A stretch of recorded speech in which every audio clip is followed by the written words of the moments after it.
मुळामध्ये जयंतराव पाटलांना मी personally phone केला, मी त्यांच्याजवळ बोललो. त्यांनी त्याच दिवशी सांगितलं की मी आज येऊ शकत नाहीये, पण तरी देखील जितेंद्र आव्हाड, शशिकांत शिंदे आणि आमच्या लोकांना आणि रोहित पवार यांना मी स्वतःहून कळवतो. आपणही त्यांना फोन केला. आता इथे येत असताना सुप्रियाताईंचा देखील फोन आला की आमच्याकडून थोडासा उशीर झालेला आहे, पण तरी देखील आम्ही आमचा माणूस पाठवतोय. या स्वतः अनिल परब साहेबांच्या फोनवर फोन सुद्धा आला होता. त्यामुळे तुम्ही जे काय म्हणताय किंवा तुम्हाला जे काय म्हणजे तुमच्या मनामध्ये आहे म्हणा किंवा तुम्हाला जे वाटतं तसं काही नाही.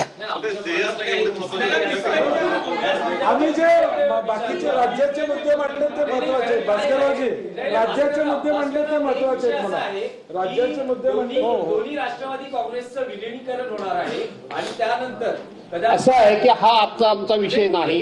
आमचा विषय हा आहे की चहा पानावर आम्ही तिन्ही पक्ष का बहिष्कार टाकतो हा आमचा विषय आहे. भास्करराव, दोन्ही एनसीपीचं विलीनीकरण होणार आहे आणि त्यानंतर कदाचित एनसीपी एनडीए बरोबर जाऊ शकते. हा आमचा विषयच नाही. आजचा आमचा विषय चहा पानावर बहिष्कार आम्ही का टाकला एवढाच विषय आहे.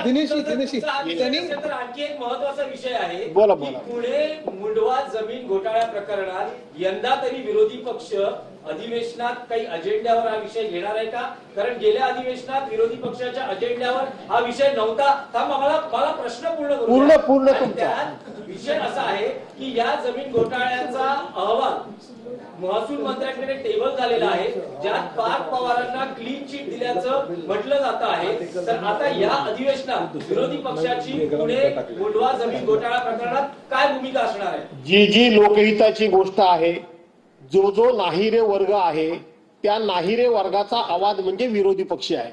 आणि म्हणून आम्हाला दिलेल्या वेळेमध्ये किंवा आम्हाला सभागृहामध्ये बोलण्याची संधी ज्या ठिकाणी ज्या वेळेला मिळेल, तुम्ही बघता सध्या विरोधी पक्ष याला किती कमी लेखायचं.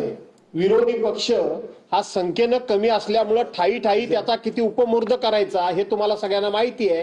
आणि म्हणून महाराष्ट्रातल्या जनतेच्या हिताच्या दृष्टीने जे प्रश्न असतील ते आम्ही मांडणार.